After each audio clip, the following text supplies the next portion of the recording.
Assalamualaikum warahmatullahi wabarakatuh. Apa kabar semua? Ketemu lagi di kelompok Tani Karya Tunas Buddha.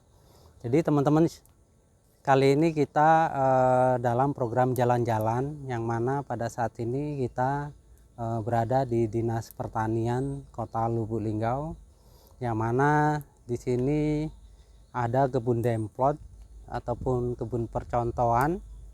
Ini sedang ditanami cabai, dan cabai ini sudah masuk musim ketiga ya.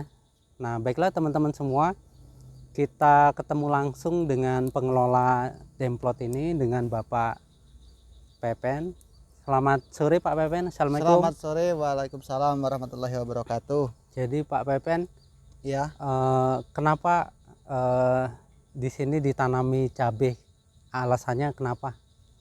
baik Mas. Jadi ini saya nih sebenarnya profesinya adalah sebagai penyuluh. Ya, Sering saya berhadapan dengan para petani yang binaan saya. Sering banyak bertanya bagaimana cara budidaya tanaman cabai. Nah, karena saya tidak melakukan, khawatirnya nanti saya akan memberikan informasi yang salah. oh iya benar Seperti Pak. itu. Jadi berawal dari situ saya mencoba ada kebun demplot yang kurang lebih 1/20 lah, sekitar 2000 meter persegi. Ini saya coba tanam cabai dengan populasi sebanyak 3200 batang. Inilah kebun demplot yang saya usahakan sebagai bahan penambah ilmu bagi saya. Ketika nanti ada petani bertanya, saya sudah sedikit-sedikit tahu tentang tanaman cabai, seperti itu. Jadi itu ya teman-teman, jadi ada 3000 lebih tanaman cabai. Untuk varietasnya, varietas apa Pak? Ini varietasnya varietas lokal dari Sumatera Barat. Biasanya petani bilang itu varietas akar.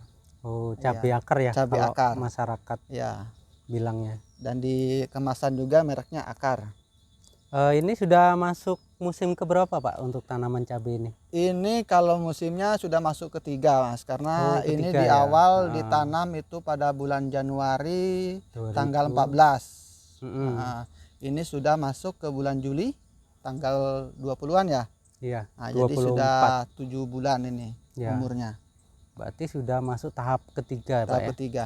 Nah, ngomong-ngomong, ini kan sudah masuk tahap ketiga Pak Pepen. Iya. Nah, untuk hasilnya sendiri itu seperti apa Pak Pepen? Sudah dapat berapa? Oh, dari total populasi 3200 itu yang sudah terjual merah Ya, itu sekitar 1 ton 700 kilo. 1 ton 700, hampir Ya, 2 ton ya. ya masih kurang 300 kilo lagi. Tapi ini sudah buah kedua dan ketiga itu lalat buahnya Mas yang belum bisa terkendalikan. Jadi di buah yang kedua ketiga itu banyak yang terbuang, banyak yang busuk seperti Banyak ini. busuk Pak ya. Ya, ada lalat buah dan ada antraknos. Nah, ini seperti teman-teman ini. ya. Jadi Ini sudah sering dikendalikan, cuman karena lalat buahnya banyak seperti ini. oh ini. Ini perangkap lalat buah yang saya pasang. Nah, ini ya. Lihat, nah, sangat banyak sekali. Ini yang mati di bawah nih sudah banyak. Ini perangkap lalat buah ini ada sekitar 32 tempat. 32 tempat. Hampir rata-rata semuanya banyak isinya. Isinya banyak Pak ya. Iya. Nah, bisa kita saksikan ya. Ini di dasar aqua ini atau botol mineral itu banyak sekali yang sudah mati. Dan ini yang berterbangan juga banyak ini. Jadi untuk wilayah Lubuk Linggau ataupun Musirawas Pak, kalau kami amati itu sangat banyak sekali ya. Untuk tahun ini itu banyak sekali yang mengalami gagal panen akibat serangan lalat buah. Betul. Walaupun sudah disemprot ataupun dikasih petrogenol atau yang lain, itu nggak mampu lagi Pak ya. Iya, kayaknya sudah luar biasa. Masih ada yang mampu, cuman untuk persentasenya sudah sangat minim. Mungkin dari total buah itu sekitar 30-40% yang bisa kita petik. Ambil ya? Petik merah. Petik merah. Tapi kalau memang kita ada pembelinya, kita petik hijau. Petik bisa hijau. petik hijau. Cuman untuk harga agak Turun ya Pak? turun. Sekitar berapa selisih, Kalau Pak? kemarin itu yang merah itu di angka 20.000. Mm-mm. Kalau yang petik hijau ini 12, maksimal 15.000. Jauh, Pak ya? Jauh selisihnya. Nah, itu Tapi teman-teman ya. untuk mengurangi kerugian dengan tidak memetik hasil panen merah, ya lebih untung sih sebenarnya Iya, benar. daripada terbuang. Daripada petik merah nanti sudah busuk nggak bisa dijual, Pak ya. Iya. Iya. Nah, kira-kira Pak, dari 1 ton 700 kilo tadi itu sudah menghasilkan berapa, Pak? Uangnya maksudnya. Iya, Oh, total. kalau untuk harga kan cabai ini fluktuatif, Mas, nggak stabil ya. Kemarin di angka terendah di Lebaran ketiga itu di harga 10.000. 10.000, Pak? Iya. Waduh. Itu sangat menjadikan bagi petani. Iya, benar itu. Kemarin harga tertinggi di Idul Adha itu 25.000. Jadi Paling ya tinggi di itu angka rata-rata di angka 15, 17 lah. Jadi teman-teman bisa dikalikan sendiri ya. Ya. Rata-rata 17 atau 15, sehingga dari 1 ton 700 kilo itu dapatnya berapa. Nah, untuk perawatan sendiri, Pak, itu gimana, Pak? Apakah kosnya tinggi, terus apakah dari efek perawatan itu memang cabenya itu bagus. Nah, ini teruntuk yang panen pertama, Pak. Kalau untuk panen pertama sebenarnya perawatannya tidak terlalu banyak, Mas. Kita cukup rutin 4-5 hari sekali kita spray dengan insektisida dan fungisida secara bergantian. Jadi tidak hanya satu jenis, tapi ada 2 atau 3 jenis insek maupun fungi, nanti secara bergiliran. Oh, di rolling, Pak ya? Di rolling, jangan monoton pada satu jenis, nanti akan terjadi kekebalan pada hama. Iya. Nah, itu untuk hama, Pak ya? Ya. Nah, untuk jamur sendiri gimana, Pak, untuk lokasi demplot ini, Pak? Untuk jamur alhamdulillah, Mas, kayaknya tidak ada yang terkena fusarium. Oh, nggak ada, Pak ya? Ya, nggak ada, alhamdulillah. Alhamdulillah. Tapi ini yang terkena busuk ranting, Mas. Nah, karena kemarin sempat terjadi hujan dan hujan panas yang cukup panjang, sehingga jadi banyak menyebabkan ini busuk ranting. Jadi ini ya, teman-teman, bisa kita saksikan. Tapi ini posisinya sudah di buah ketiga busuk ranting ini. Di awal buah pertama alhamdulillah aman, Pak ya? Aman, tidak ada serangan fungi. Jadi untuk nanam cabai itu harus memperkirakan perkiraan cuaca, Pak ya?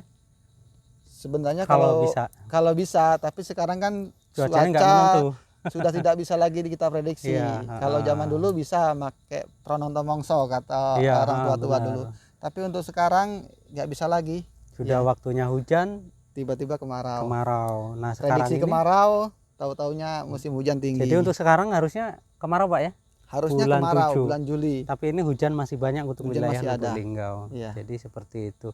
Nah, mungkin, Pak ya, kan ini terserang lalat buah itu pada saat musim ketiga, Pak ya?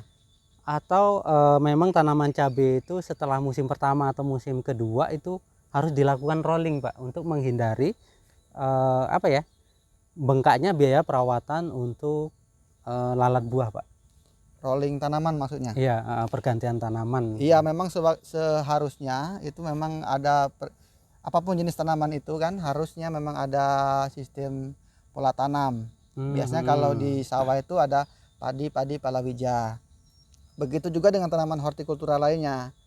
Siangnya kalau memang kita sudah cabai, kita seling, kalau memang mau cabai lagi, kita seling lagi tanaman sayuran yang umurnya pendek. Misalnya kacang panjang, atau misalnya kayak timun, itu kan umurnya 60 sampai 70 hari untuk membiarkan atau membuang hama-hama yang dominan ke cabai. Mungkin akan lari jauh kan, setelah itu baru kita cabai lagi seperti itu. Nah, ini rencana mau tanam apa nanti, Pak, setelah ini, Pak? Ini rencana mau saya tanam cabai lagi, tapi akan saya tumpang sarikan dengan bawang. Bawang merah. Itu ya? Nanti tanam bawang dulu, baru cabai. Hari kemudian ditanam cabai. Jadi mungkin untuk di awal September, Mas. Oh, September. Ya, silahkan kalau mau mampir ke sini nanti lihat-lihat. Boleh. Untuk kebun demplot kita rencana akan tanam bawang dan cabai yang ditumpang sarikan. Oh, boleh. Jadi teman-teman semua, Pak Pepen ini juga setiap aktivitasnya juga membuat video. Nah, mungkin Pak Pepen bisa mempromosikan untuk channel YouTube-nya, Pak. Oke, kepada rekan-rekan sobat tani yang berkesempatan mampir di YouTube-nya Kelompok Tani Karya Tunas Muda, kalau mau belajar terkait dengan Tanaman tanaman horti, Pak, ya. cabai, horti, Cabai. dan sayur-sayuran, itu saya punya video, punya YouTube juga.